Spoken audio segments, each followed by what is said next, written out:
As seen in example 1, some graphs are connected lines, okay? That means like a straight line that's never ending, right?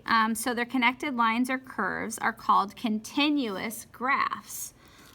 So like this, something like this. See, this is a connected line. It changed, it shifted, and that's okay. This is a continuous graph.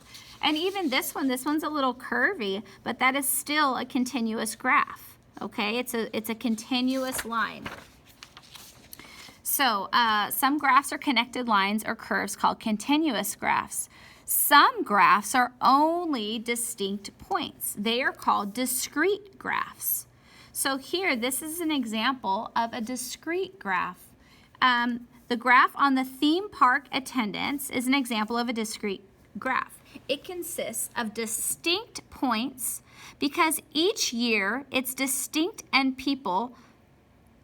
each year are distinct and people are counted in whole numbers only, okay? So we're talking about the theme park attendance over a certain amount of years and the number of people. So for 1 year, there was a lot of people that attended. The next year, the number of people dropped. And then as years progress, it looks like the theme park attendance continued to drop. Now there's no numbers here, we're just kind of looking at this trend, but what we know is that we can't make this a connected line, and the reason we can't is that connected lines represent all numbers. You know, so let's just say this is a number of how many people were there. There was 500 people, and then there was 590, right? Well, if we were to make this a connected line, what that would mean is any point along that line, I could say, oh, that's 490.236, and you can't have that amount of people. You can't have a fractional amount of our person or a decimal representation of when you're talking about the number of people. So because of that, you can only deal with whole numbers when talking about the amount of people, and that's why you have to use these distinct points. So there's some times where you're dealing with applications that are continuous, and a straight line is the way that you deal with that application. But there's other applications where you can't have fractional values, and so whenever you have an application like that, you have to use points, and it becomes this use of the points, it becomes called a discrete graph, because the values between whole numbers are not included since they have no meaning for the situation. All right, so we're going to kind of be looking at these types of examples, continuous and discrete graphs. All right, let's look at the first example here. And so what we're going to do is we're going to be sketching graphs for situations. So we're going to sketch a graph for the situation and then tell whether the graph is continuous or discrete. Okay, so here's the situation here. A truck driver enters a city, drives at a constant speed, stops at a light, and then continues. Okay, so we have this graph here. Here is time and here is speed. So as time passes during the trip, moving from left to right, this is the x-axis and the truck speed, okay? So we want to see all of the things. So the first thing that the truck driver does, he enters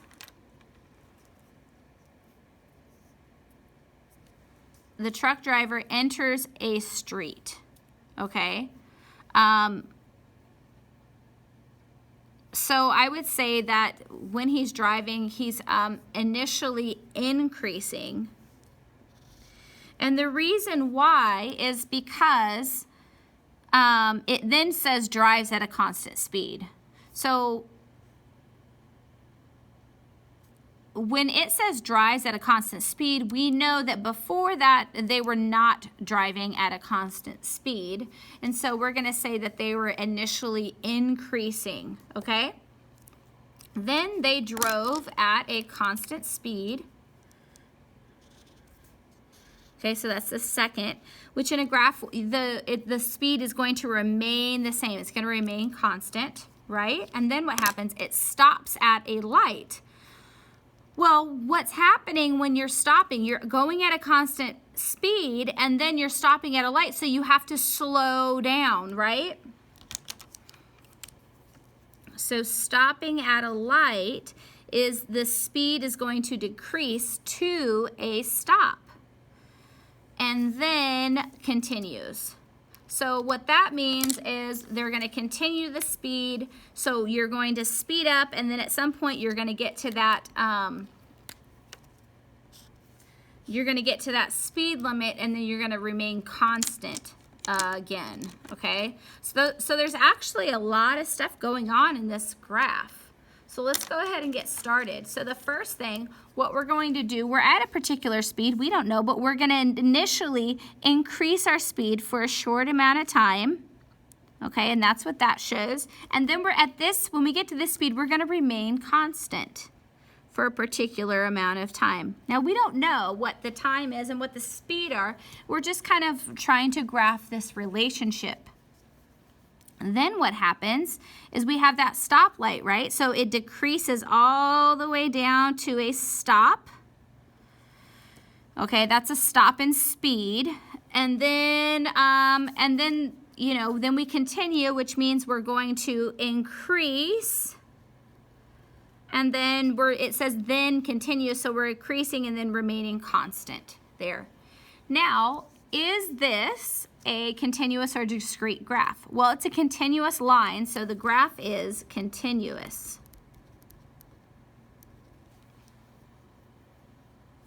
Oh, there's another U there. Continuous. All right. Okay, let's look at the next example here. Example 2b. So for this one, we're going to sketch a graph of the situation. So sketch a graph, tell whether the graph is continuous or discrete. Okay. A small bookstore sold between 5 and 8 books each day for 7 days. So a small bookstore sold between 5 and 8 books each day.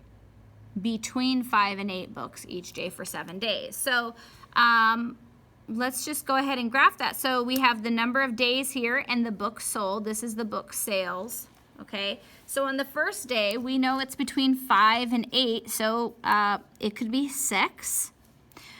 For the second day, it's between 5 and 8, so it could be 5, right? For the third day, it could be between 5 and 8, so it could be 6 again. The fourth day could be 7. The fifth, it could be, 6. The sixth day, it could have been 8.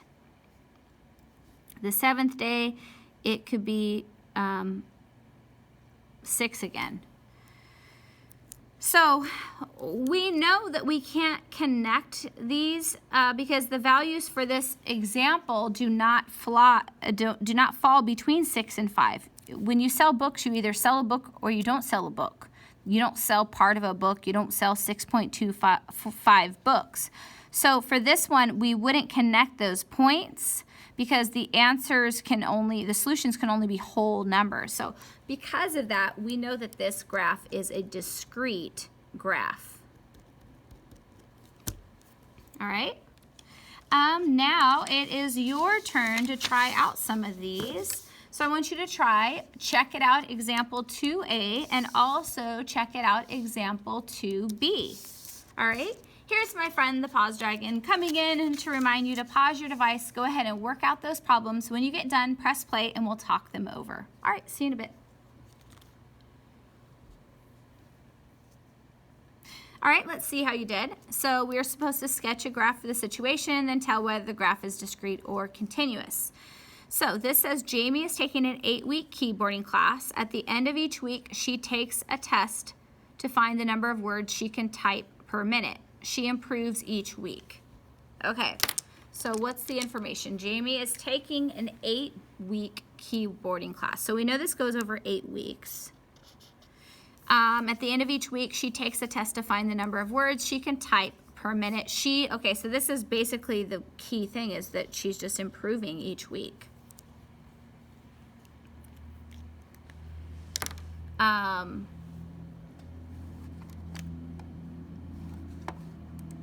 So we are just going to start with the first week and saying we don't know, but she improves each week, right?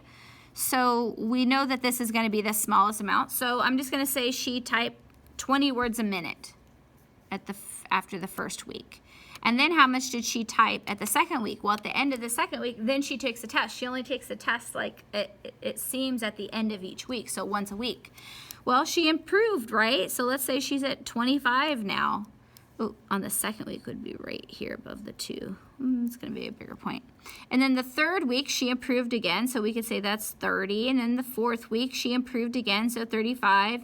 And the fifth week, she improved again. How many weeks is 8? Okay, so yeah, now she's at 45. And then the sixth week, she improved to 50. And the seventh week, she improved to 55. And the eighth week, she improved to 60 words per minute.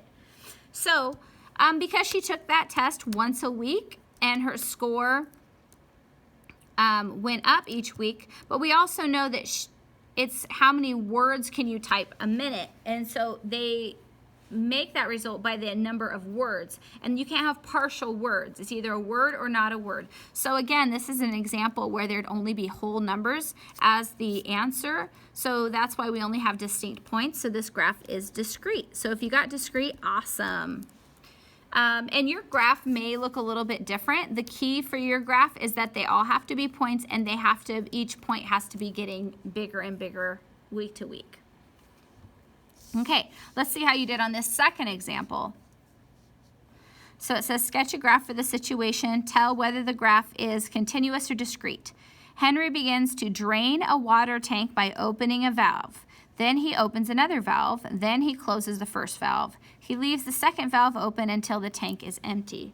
Okay, so here's the water tank level. Here's time and the water level. This is when it's the highest water level, and this is when there's no more water in there because it all drained out.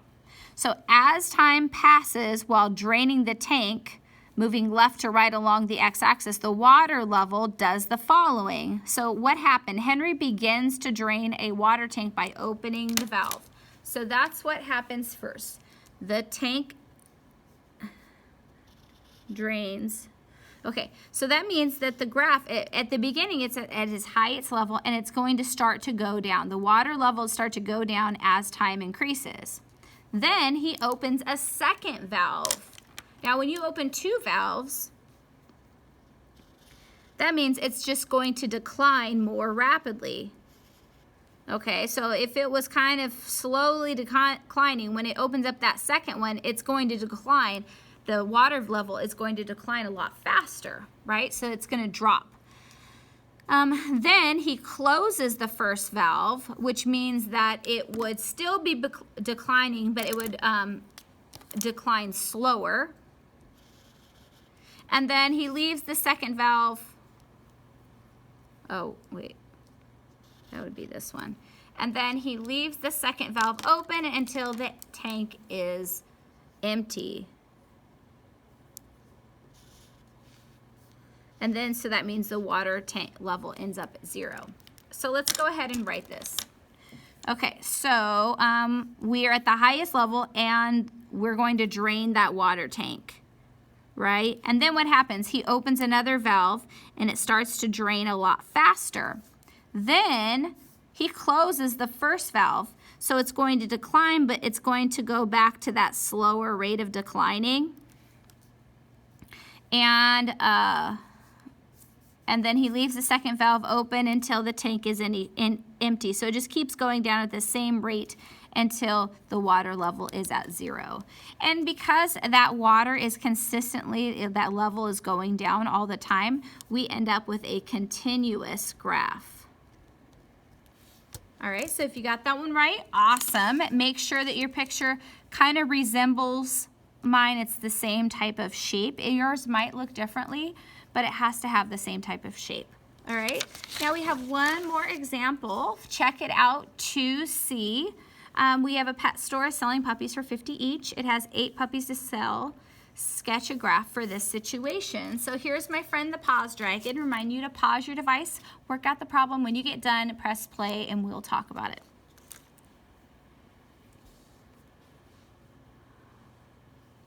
All right, we're back. Let's see how you did. So we have our puppy sales here. Here's the amount of puppies. Here's the amount earned.